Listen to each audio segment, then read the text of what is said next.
Hello, welcome to another podcast of Dr. Gundi Rhoades, Body and Soul. Today I have got two of my beautiful nurses with me. There's Maddy. Hello. Maddy has been working with me for a few years. She is, how old are you, Mads? I'm 25. She is 25 years old, so young woman,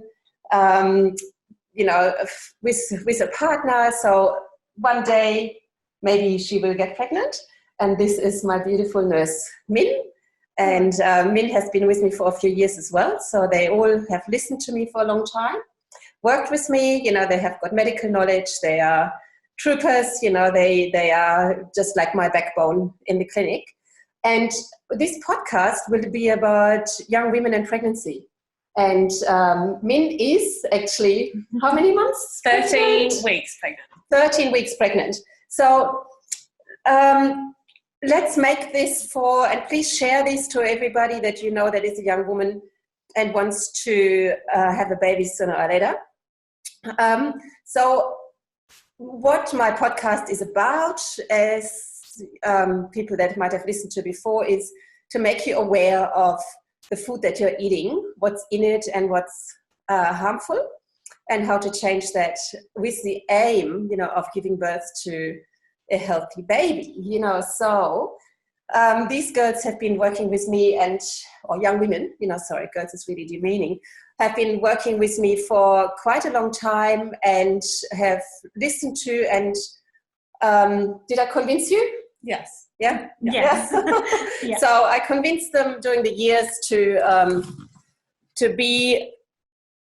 following just simple guidelines of buying food that is organic, because organic is the only thing that we've got at the moment as a label, where you can trust that it was grown without harmful chemicals. So, Minnie, 13 weeks, you've had an ultrasound? Yes. How big is it? How many centimeters? It's as big as a chick. As big as a chick. Yeah. So that little, yeah. So the first few weeks of pregnancy, and in fact the first few days, for people who don't know, I'm a veterinarian. So we deal with life and making babies and puppies, kittens, foals a lot, So as a part of our course, we have to study embryology and what happens, So in the first few, after, your egg, as a young woman, Maddy, your egg is sitting there, Yes. You've got about whatever, let's say 1,000 eggs sitting there with the genetic information to be one day ovulating and then to be fertilized, and then hopefully this will be your new baby. And in the first few days of that forming, you have the eyes going where they have to be. You've got the spine going where it should be. You have got the feet, the nose, the tummy, the skin, everything has to go. The heart, isn't it amazing? The heart beats at whatever, like 3-4 weeks, Yeah. And it's already beating. So to have all of this genetic information translated into a body, you do actually need the building blocks for that. And you do not need any toxic interference at that time. Yeah. So that's probably the first take-home point. You plan to get pregnant in the near future, you have to do it now, before you get pregnant, get the poisons out of your body and have, clean your body up, and so that these toxic chemicals cannot go and harm your baby. It is so easy, when you think of how magic that is, that everything goes into the right spot where it should be, then how easy is that to go wrong? To have another finger or something, in the wrong place. And we certainly see those, don't we, girls, when we have, when we do cesareans and we see like 6 puppies are normal and then one will have cleft palate. Yeah. What else? Yeah. We have monsters, we call them monsters, we have heart murmurs, the bum is not developed, extra toes, schistosoma reflexum, where the whole organs are outside because the skin didn't, so there's a lot of stuff that can go wrong, and you want to make sure that it doesn't happen, because then your life is really, it's really hard to live with and hard to do with, So So let's talk about Maddy, how after me annoying you for years, how did you change your food and to what? Yeah, so probably for about a year now, I've been eating organic, and that's just from the local supermarket, and with the organic label. Yeah. While we talk about food and the organic label, Woolworth has got they're cheating somewhat, because they bought the macro brand. Yeah. And I got tricked. Minnie, tell us where you got tricked.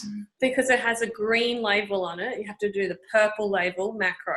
So don't be tricked. That macro, it has to have the purple label on it. It's really important. Yeah, and the purple, this is just for Woolworth, for the Woolworth brand.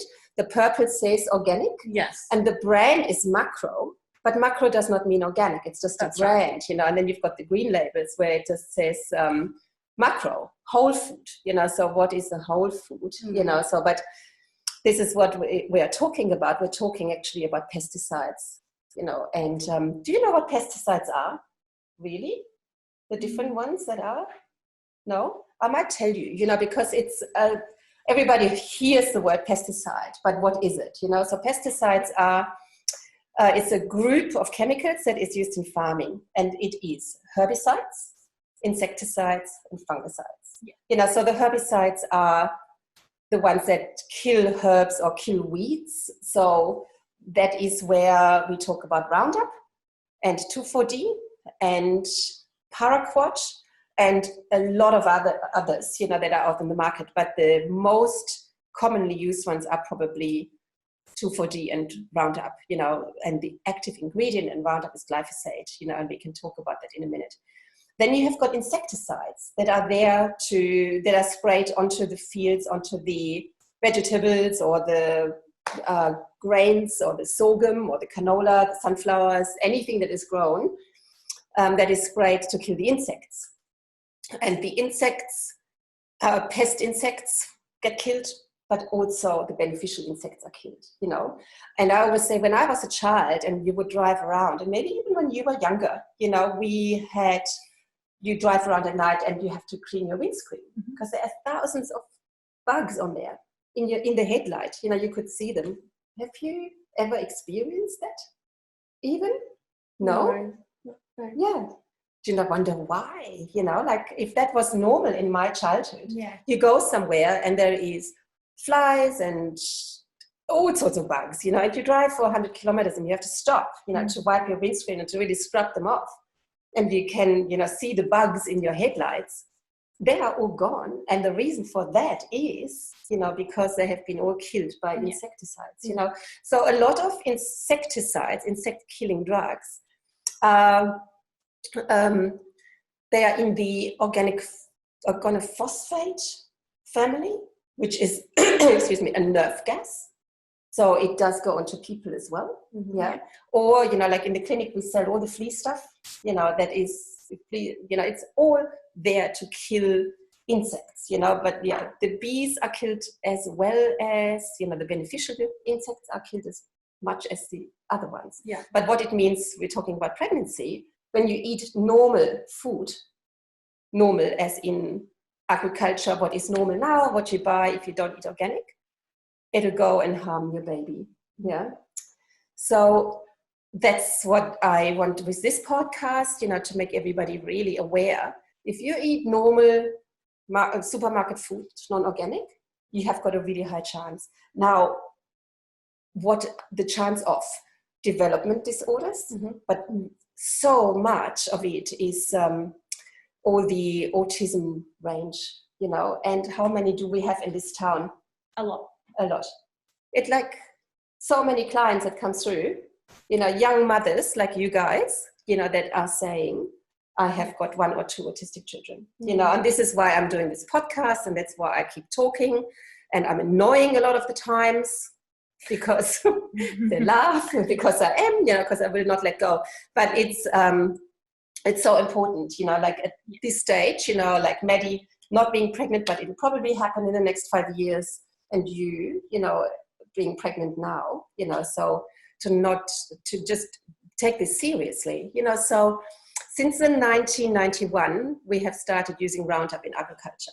And so that has not even really been tested for its harm on babies. It might have been tested for a month or so on rats, yeah, but it has not been tested on people because that would be actually harmful, to the baby, and you can't do that. But what I'm saying is that this is a really broad test on the population, so when and I've looked into this a lot, when you look into it, then the wave of autism is due to chemicals in agriculture. And this is it, like to avoid them, you just simply have to eat organic, yeah? I was going to say, previously, like leading up to pregnancy, we're all sort of getting to the stage where our friends are all getting married and engaged and thinking about having families. And I don't know how many people that I have had conversations with that are having difficulty, and girls in our age bracket, I'm around, 30, 26-year-olds, 25-year-olds that cannot conceive naturally. They're going down the IV path now. So that's pretty scary too. It is, and when I'm glad you mentioned that, because this is before you even get pregnant. So when I was young, we didn't even know about endometriosis. Like my mother, who's translating my book for me in Germany, she just texted me, like, what is endometriosis? I don't know. But your generation all know what endometriosis is, because I don't know, what would you guess how many of your generation suffer from that? 1 in 2, 1 in 3? Yeah, it's pretty common. I think on Instagram I follow like 200 of my friends, and I would say 10 of them have endometriosis. I myself have cysts on my ovaries and things like that already. Yeah, and that is not normal. No. Is it? Like, it's not what I always say, when you go back in evolution, like Maddy, your father, your mother, their father, mother, it goes back actually to the first life. Yeah. And if any of your, let's say your great-grandmother of your father would have had endometriosis, now if you have endometriosis, you need to have quite extensive surgery, to have that scraped out. And we had 1 or 2 nurses in our clinic where that had to happen. And so then you go through the IVF and you have surgery, where a really radical surgeon will take a scalpel blade and scrape whatever, off. Now, if that would have been your great-grandmother, they wouldn't have had ultrasounds to diagnose this, they wouldn't have had endoscopy to diagnose this, and they would have simply not done that surgery. Like, we have only had antibiotics and general anesthetic for the last 120 years, maybe. So if that would have been the case, Maddy wouldn't be here and Minnie wouldn't be here. So every one of your ancestors was actually fertile. Otherwise, end of line, that wouldn't have happened. So the fact that you are here and I'm here means that we had intrinsic health always, going back to, when you think about it, it goes back, through all your human Homo sapiens people, but then it goes further. It goes via the primates. It goes back to Africa, like back to the people in the Congo, that live there. That's where, humans developed first, and then it would go back to the monkeys and further to the first amoeba. And then the pinnacle is us. And now look at what's happening to us. We suddenly cannot reproduce anymore. Like, of course there were people that were infertile before, but they have dropped off the line. You didn't get those genetics because they're not there. So how come suddenly every second young woman has got problems? Well, and I was going to say, it's not like, that they're not going to the gym and that they're overweight or anything like that. There has to be another contributing factor to this. Yes. Yeah. They're not overweight. They're eating healthy, exercising. Yeah. So they're eating healthy, in inverted commas, oh, love you girls, you know what this means now, the normal. Because normal is not normal. And this is what my podcast wants to teach and show you, like, everybody just runs into this knife of chemical agriculture, So let's take, as an example, a loaf of bread, you probably think bread is healthy, and what's in it? You know, so we have in a loaf of bread, we have got wheat in it. Yeah. So the wheat is grown nowadays on big monocultures here in Australia, where, let me just describe to you what happens in a wheat paddock. So we go on with big tractors, and then we boom spray every weed that there is with RoundUp or 2,4-D or paraquat, which is, paraquat is, you can Google that actually, under the company is called Syngenta, Syngeta, and the trade name is Gramoxone. There's a beautiful little video of this man in PPE suit, you know, everything, thick gloves, you know, like glass in front of his, you know, shield. And he shows the farmers how to safely mix this stuff so that they don't kill themselves. Yeah. And it did happen to a client of mine that, do you remember that story, Maddy? You were there. I think you mightn't have been there. It's a few years back. She came and she had opened on her farm. Yeah. You know, yeah, she was a big lady, wasn't Yes. she? And she sniffed on it, and a couple of drops went onto her face, and she collapsed. Her husband found her, and she spent 2 weeks in John Hunter in Newcastle with multi-organ failure, and she survived. But that is the reality how we grow food. You know, so you take any of those poisons, agri-chemicals they're called, they are sprayed onto the paddock, the weeds die. So then the farmer, because the farmers have realized if we plow, then in Australia in particular, where it doesn't rain so much, there is a lot of moisture loss, yeah? And you destroy the fungi. They think they destroy the fungi in the, you know, the biome, the living things in the soil with the plowing, but they're destroyed actually much, much more. The good bacteria. Yeah, with the, you know, with the RoundUp. So let's say RoundUp. RoundUp is a chemical that kills a pathway, stops a pathway called shikimate pathway. And that pathway, the bugs need for living. Bacteria need it for living. Anything that grows, grass, trees, anything. Have you ever used RoundUp? Have you seen things die, Yeah. you know, when you put RoundUp on? Yes. In a very diluted manner? And it's really handy because your garden path will look really tidy, yeah, and your garden can look smick. And every smick gardener that is tidy loves this stuff. But that's the difference of eating it, you know, like it's maybe one thing, you know, to do it for a garden path, but it's another one to grow every food that we eat with it. So that pathway, stop me when you don't get it, you know, because if you don't understand, then other people won't either. So that pathway, shikimate pathway, is needed by bacteria, fungi, and plants for them to live. And what it does, it produces amino acids. Yeah? So that pathway gets stopped. So the amino acids for the bacteria are not done, but the bacteria simply dies. Yeah? And the plants die, the weeds that the farmer doesn't want die, but so do also the fungi in the ground and also the bacteria in the ground. And so why is that so harmful? Yeah, the farmer is really happy now. He can come with his drilling machinery and he puts a crop in and it can grow and the weeds are not out competing it. Yeah, the soil gets really hard.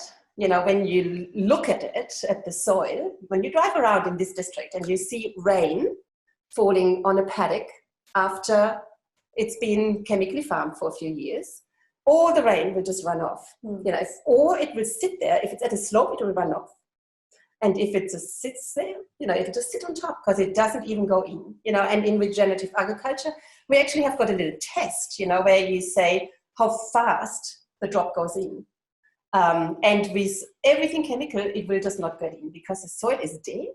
We call that hard pain. So the water sits on top, everything is dead, nothing happens. And I listened to our receptionist yesterday on the phone, you know, and I thought, great, you know, I said, yeah, the rain is great, but God, you know, you can just see it run off the paddocks, you know. And I said, yeah, we notice that that happens, but we don't actually understand really why that happens, you know. So now you know, but when you look at a grassy paddock where cattle are on, you know, the rain actually gets absorbed really fast within 1 second and it's gone and it's spongy. You know, so the sponginess in those paddocks is the humus, and that humus is alive with bacteria and fungi.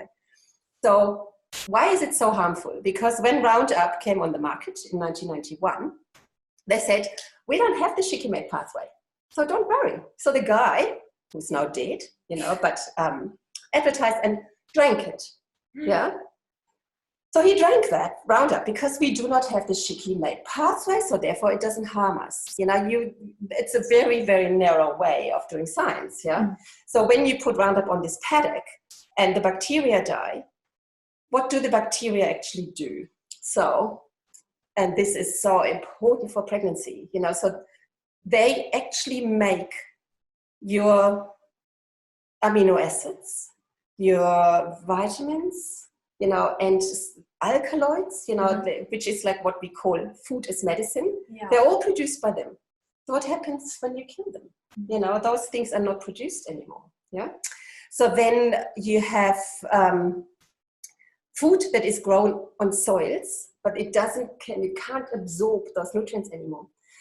And I listened to a podcast which was fascinating, where the bacteria in the soil is actually, it goes towards the root of the plant, and the root of the plant engulfs it. The bacteria leaves its cell wall there and gets into the plant, you know, and that's a goodness that you can be eating. And we always have been eating for all of our history in life. Yeah, we have been eating all of that. So another thing that bacteria do is they make the minerals available. Yeah, so for you, you know, like for your baby, you need, for example, folate. Yeah, where is that produced? Yeah, from the bacteria. If you don't have folate, you get, you know, spina bifida problems. You know, like vitamin B1 is produced by the bacteria in the ground. It's for your baby's brain development. Yeah, so all of those nutrients are suddenly not there anymore. You know, if you wonder why babies are born with all of these problems nowadays, and the children, and you see them in this town, don't you? You see the kids. Any teacher that you talk to, the kids can't concentrate. You know, a lot of them are overweight. Hardly anybody is healthy. They've got asthma. They're on the spectrum, medicated, Ritalin, you know. So this is why we do this podcast, because you don't want that, yeah? So the minerals, for example, magnesium, it's in the ground, and then the bacteria come and they put an acid around themselves. So they actually make the pH so that that magnesium, for example, can be absorbed by the plant. So if the bacteria are dead and RoundUp traps these minerals anyway, you suddenly have got minerals in the ground maybe, but they can't be absorbed. Yeah, so you could eat your green leafy vegetables, but the magnesium that you normally would get out of it is not in it anymore. Yeah, so that is the double whammy, I always call it, you know, nutrient deficiency on one hand, because they're either not produced or not absorbed because they are trapped in the ground because of the chemicals. And you have got poisons on the other hand, you know, so your loaf of bread gets back to that, you know. So you eat a deficient flour, yeah, then you have got RoundUp in it, because the next thing that happens is that they nowadays make wheat and soy in particular, canola and lots of other things, RoundUp resistant. You know, so they genetically spliced something in it so that the farmer now can, you know, so he sprayed it out, then it's growing, then the weeds are growing, so he can now go over with a crop duster, you know, an aeroplane, and spray the whole lot. So the wheat is RoundUp resistant, so it stays, the weeds die. It's very handy, yeah, but you eat that stuff, you know, you eat it all the time. So that's in your flour. Then your flour is extracted. We've talked about that in the podcast before, you know, so all the goodness that might be in the wheat germ is taken out and thrown away. So it's deficient. And then they put hormone disruptors in it. And glyphosate, by the way, is a hormone disruptor. And that's probably one of the big reasons why you young women can't get pregnant anymore. You know, when you look at those hormones in my biochemistry book, they are so similar. You know, progesterone, estrogen, testosterone, there's one little bit that's different. You know, like how amazingly intricate and fine-tuned life is. You know, like testosterone is slightly different from estrogen. Bang, it'll make you into a man. And estrogen and progesterone is slightly different from each other, and from testosterone makes you into either a pregnant woman or into you know, like a woman that is cycling, you know, and yet we interfere on every level with those, you know. For example, you buy vegetables and the plastic, you know, the plastic on the inside is sprayed with a chemical that wants to avoid statistics, you know, to be static, hormone disruptor. Any can that you're eating, canned food on the inside, it's a hormone disruptor. Plastic water bottles? Plastic water bottles, hormone disruptor. It's amazing where these chemicals interfere with us, you know. Story that I heard from a friend, you know, her son here in Inverell, you know, went and worked in the produce store just down there, and they had the grain silos, went in there from, you know, job at school when he was 16, and his brother too, and they had to, you know, they spray chemicals into the grain to keep the mice out and the weevils. Yeah. Both of those young boys were infertile at 20. You can't tell me that that's a coincidence, you know. And then he got married, and it's a client of ours, you know, I won't mention names. So she then couldn't get pregnant, had IVF treatment, fell pregnant, you know, lucky, although, you know, the husband was sort of infertile, you know, got it. Then she had cysts in her ovaries. Then she had, this is a woman in her early 30s, yeah. Then she had a hysterectomy. Then, because of all the other mineral deficiencies and the hormone problems, her spine broke just while she was swimming in the ocean. Yeah. Then she put on weight. You know, now she, you know, like, what a miserable life. Yeah. How much do you have to fight for having a good life? You know, if you have to do that, you know, so that's what I mean. And you cannot, there is so many chemicals. You can't say that this loaf of bread was only grown with RoundUp, but this loaf of bread was grown with paraquat and 2,4-D. You know, this is before we pour insecticides on it, you know. So therefore, I always say just blank slate, go organic, none of the chemicals are allowed. You know, like how else are you going to go to the supermarket and make a choice, right? Yeah. Yeah. Now, let's quickly just talk about money. You are vet nurses, you know, you're not rich people. So how do you manage? You can't afford not to. Yeah, you can't afford not to. I don't think it's that expensive. Like, I was just talking to Min the other day, a bag of organic cashew nuts was $15 and a normal bag of cashew nuts was $15. Yeah. So, and sometimes like the tin food, organic is cheaper than the other food. Yeah. I don't know. I look at the food now in the non-organic section and I'm just like, all I see is pesticides and RoundUp all over it. So yeah. Do you know, like those blueberries, you know, like the blueberries in the shop that look so good and everybody knows they are full of antioxidants, yeah? Chemical war gas. Chemical war gas, yeah. They are sprayed so many times. We've got it here 3 hours towards the coast where they grow all the blueberries. The farm workers are so sick. One of our clients, you know, he described when he was working there and in the banana plantations when he was young and the sores that he had over his body. A friend of mine that went to the homeless people in America, you know, on the Mexican border, where the people are so poor, you know, the farm workers, they get transported across Donald Trump's wall, you know, and they work for a pittance. They don't get any protective gear. They spray the stuff. And he said it was so sad. They all had tumors all over their bodies, you know. Yeah. So that's another thing that I always say. By us making that choice, the farmer that grows the food, you know, can have a healthy family. Yeah. How many, like every day, isn't it? I come into the clinic, into the back, because I talk to people in the consult room. And I would say to you, there's another one. There's another one with cancer. There's another one with an autistic child, isn't it? Yes. Or another one with childhood leukemia. Yeah, childhood leukemia. You know, one of our clients, her daughter just collapsed, you know, with acute leukemia, and she nearly died then and there. This is a week ago. I think they induced a coma. The other children are autistic. You know, this is what I mean. What you say, you can't afford not to. Yeah. You know, like, how are you? Can you imagine, Minnie? You know, like, to have a child that's autistic. You know, like you're young, you're in love, you've got your whole world in front of you. You know, like this is why I'm so annoying, because I don't want any of you young women to have that. You know, the strain that this will put onto your relationship. You know, like all the joy that you can have with having children.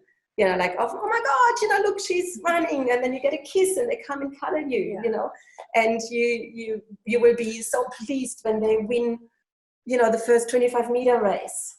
All of that is gone, you know, because you have got a child. And the statistics are, it used to be 1 in 20,000, if that. A lady that I did a podcast with, who is a pediatrician in America, she said when she was at uni in a hospital, the professor called all of the students in and said, look at this, you know, this is so weird, this behavior and this child. And there was a child that could not have emotions, you know, that normal expression, how we read each other's faces, you know, and you smile at each other and you put myself at ease and I like you, I love you, you know, all of those things are not possible wasn't possible in this child, you know. So the professor was so amazed, and it was called autism. And then we had the movie Rain Man with Dustin Hoffman, probably before you guys were born.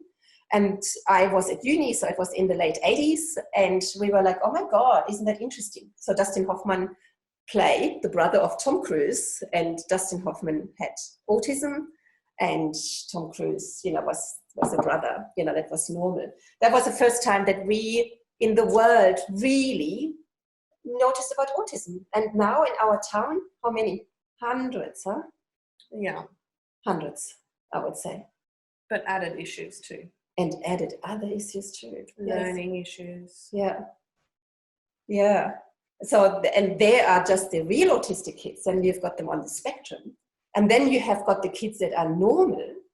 And Maddy, your partner is a teacher. Yes. What does he tell you about the kids at school? Yeah, they cannot concentrate at all. Even just to have a conversation with them, it's, you know, you can't. Yeah. Predictions are 1 in 3 children will be born with autism by 2030. Yeah. And it's now estimated to be 1 in 35. Like, you don't want to be one of the 3 or one of the 35, you know, like. So what else happens? You know, in pesticides, there's plenty of them, you know, and I read a lot of research pretty much until I got sick of it, because everything says the same. You know, you go onto the websites of Bayer Crop Science Australia, you punch in products, you punch in a cereal crop, for example, or strawberries, and then you get given a list of insecticides, pesticides, you know, herbicides or fungicides that you can use. And then if you go onto the data sheet, it is a democracy. It is available for everybody to see, unless after this podcast, Bayer Crop Science will put a stop to it. But it is there. Go onto the data sheet, SDS, safety data sheet, and then you will see it. You know, you can punch into whatever, herbicide called Jaguar. They've all got really cool names, you know, and they're all advertised with great flowability. You can store it easily. The container is square, so you can put more of that in your shed. You know, it doesn't clog up your tubes, you know, in your tractor and so forth. Sounds great. And then you go all for the farmer, and then you go into the data sheet, heavily toxic to the unborn child, may harm the unborn fetus. They know this. They know this shit. You know, like, why is it still allowed? Yeah. Then they say, oh, it gets so diluted. Yes, it does get very diluted. But a lot of poisons, like glyphosate, they work in the minutest little way. So do your hormones. Yeah.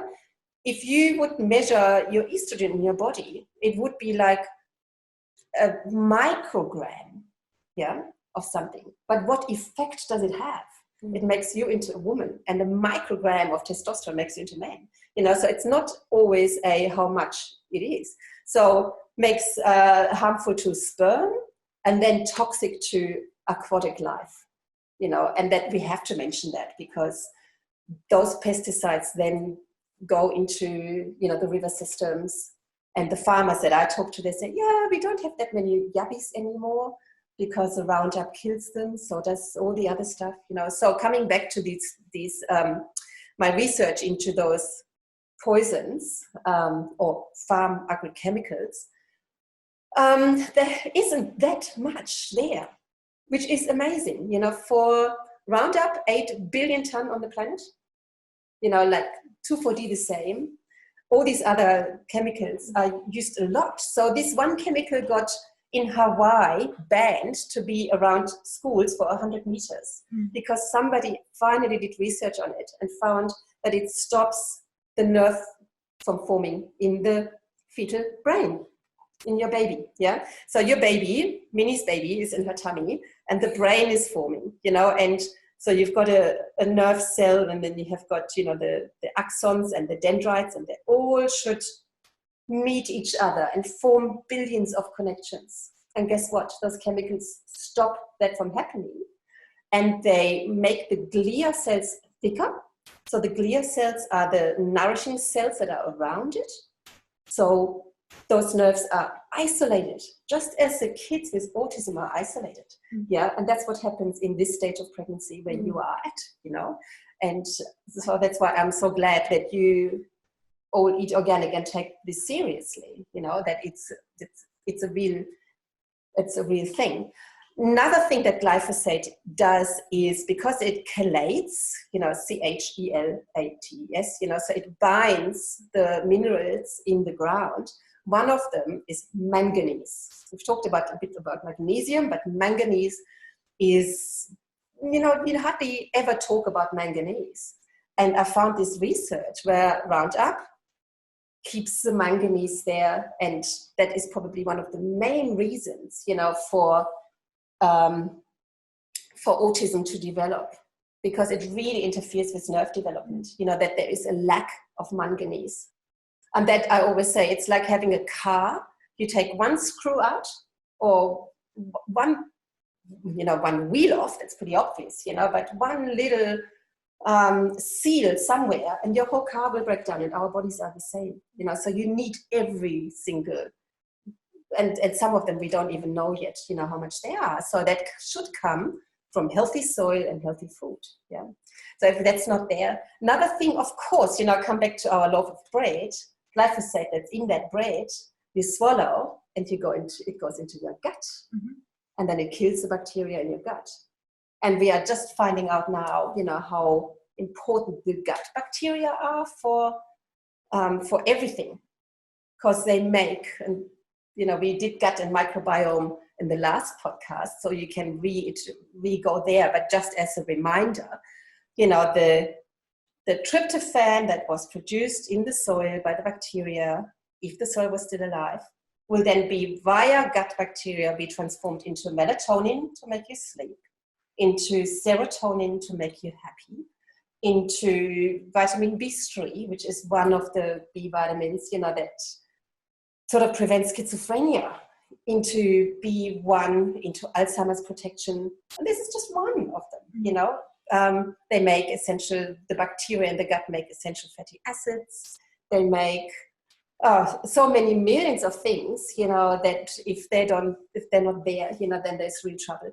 And I might share with you, you know, this podcast that I listened to, or a speech that I listened to by a Russian scientist, where she talks for an hour about the gut microbiome and autism and how she can cure it, you know, and all these other diseases, fibromyalgia, multiple sclerosis, Alzheimer's, Parkinson's, cancer, leukemia, allergies, asthma.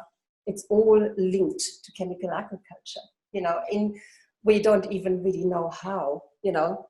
So yeah, I'm so glad that you two have chosen this, you know. How does it make you feel? Really good. Yeah. Really good. That I can, you know, have something amazing and an amazing journey inside me. And, you know, I'm in control of what I put in my mouth at a supermarket.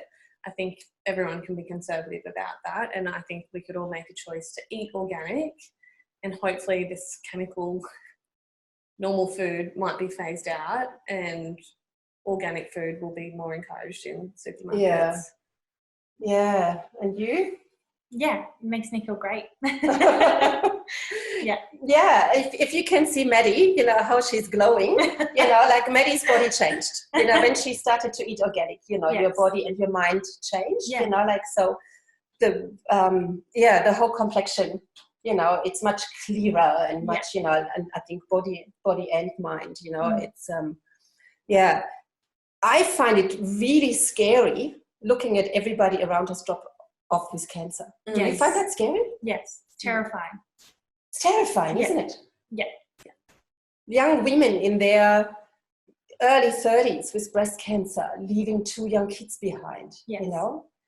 And in the next podcast, we will talk probably about mental health, you know, and food and how that is affected, you know, so that is directly affected by the food that you're eating, you know. So, yeah, we might leave it at that, you know. So probably as a summary, chemicals are in food everywhere, and we've only touched the surface. You know, we didn't even talk about preservatives in food, which are not allowed in organics either. You know, we didn't even talk about how it is stored, gamma radiated, colors added.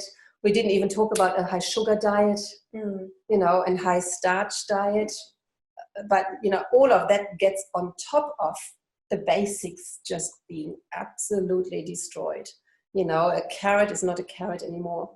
So, you know, but the organic system, which we talk about later too, you can trust probably 99%. You know, there's always somebody that will be cheating. But I always say I rather take the one person that is cheating as an organic farmer than being 100% certain I get toxic food. Yeah. But before we close, Mads, before I started talking about this, did you know that there's something wrong with the food that you're eating? No. Did you, Minnie? No, it's food. It's what my parents ate. It looked like normal food. It now looks you good in the compare supermarket. you compare an organic apple to what a normal apple looks like. There is so much difference. Yeah. But you can't tell, can you? No, it doesn't taste. You know, it's the look of it though, the size. Yeah. But sometimes the non-organic vegetables actually look, but they look better. You know, they're all so even, and there is not a spot on it. You know, you find that you buy that potato that's organic, and suddenly there is a little bit of a spot on there. You know, and it's like, oh my God! And this is why chemical farming exists, because if there is a fungus on a potato growing, a mold, you just spray it with fungicide, and you can store it longer and you can sell it. You know, so it's, from a farmer's point of view, it is so understandable. From a health point of view, it's not. You know, so if you've got an apple tree and you've got fruit flies, you spray it with a poison, and then you have got that apple. So they look often better, you know, but then is the taste there? No. Is the nutrition there? No. And do you know how many trials have been done on the nutritious availability of non-organic food? You know, like some people have done it, not many, because whose interest would it be to really show that Maddy, that apple that you are buying, is nutritionally empty and full of poisons? Yeah, no one's. No one's. No, it's not in Woolworth's interest or Coles or IGA. No. You know, it's not in Golden Circle's interest. It's not in Coca-Cola's interest. You know, and who's got the big bucks? Who's got the big money? They are the companies that do that. You know, it's hard to be an organic farmer, you know, and they have to be paid for that, because it's not easy. You have to get things right, and you have to work with nature, you know, but the benefits of that, you know, when you have a thriving body and you don't get sick, you know, and you know, the threat of cancer freaks me out too, you know. But then I think I'm just not going to think about it, because I nourish my body with what it needs, you know, and I'm not a particularly fantastic cook. You know, I'm not out there doing amazing things, but the ingredients that I use are all organic, you know, all organic and whole food and whole meal. And I avoid all of those non-chemical, where I really do not know. You go corn cobs. what do you make out of corn cobs? You know, like you go and buy sweet corn from the supermarket. It might even look not wrapped in plastic, really natural. Yeah. Yeah. Do you know that it is doubly genetically modified so that it's not dying when you spray it with 2,4-D and RoundUp? And then the stuff that you can spray on is called Enlist Duo from a company called Doe. So you're eating genetically modified corn, doubly genetically modified. It's called stacking, you know, when they've got more than one. And in trials proven by rats, not by Monsanto or Dow, who makes this, because they are very clever at getting that not published, but by other people, you know, and suddenly that genetically modified corn cob, after 3 months in a rat, had the rat with tumors hanging off it, or the rats, you know, that were bigger than the body. And then they took the same corn, not genetically modified, with RoundUp, and they got the tumors, cancer after 3 months as well. And then they have a normal corn, and it doesn't happen, you know. And then the double whammy of genetically modified plus poison, you know, like glyphosate caused really aggressive breast cancer in a petri dish on cells after 3 weeks. You know, that freaks me out. So therefore, you know, I just avoid it all, you know, and we still live in farming country, you know, that stuff can spray, you know, for 50 kilometers. So we just have to be super healthy, you know, to nourish our bodies, you know. And it's not as easy as just going to the shop and buying a bottle of vitamins, you know, that's made in China. Again, probably genetically modified, synthetic, you know. And yeah, and fulvic acid. I don't think I've talked to you about fulvic acid. It's a substance that's only made in humans. And it's a sort of the transport truck of taking any nutrient into your cell. You know, so you only get that from fertile soil, which doesn't exist anymore. So even if you would swallow the tablets, if you don't have fulvic acid, it doesn't go into your cells, you know. So all of these things break down your body in so many spots, you know. So yeah, young women, you know, talk about it, tell others, you know, like your infertility is not your individual problem. It is a consequence of what you eat. You know, the earlier you start, the better. I know it's expensive or even not, you know, like, but be aware. And I know I've got kids at uni, you know, they tell me that they can't afford it. And I say, you have to, you know, like, I'm not kidding. It is really, I don't want to see any young woman go through that. You know, having a baby is hard enough. I've done it 3 times, you know, it's so enjoyable. And you do it for the enjoy, you know, like you do it, but the enjoyment is when they respond to you. You know, the risk of autism is so real. 1 in 3, you know, 1 in 2 will get cancer with the way we are eating. Mental health, you know, 1 in whatever, 10 kids, 1 in 2 has got anxiety. It's all linked, and we talk about this later, you know. So please subscribe, leave me a good review or a bad one, whatever, you know. And if you ever want to know, we are sitting in Inverell at Gowrie Vet Clinic, and you can talk to me or probably any of my girls, because they've been listening to me, or my young women, I have to say, for years. And, you know, we'll be hopefully having healthy babies soon. And yeah, ring us, subscribe, share it with others, you know, so that this is going out there. My aim is to save people from misery. That's why I'm doing what I'm doing.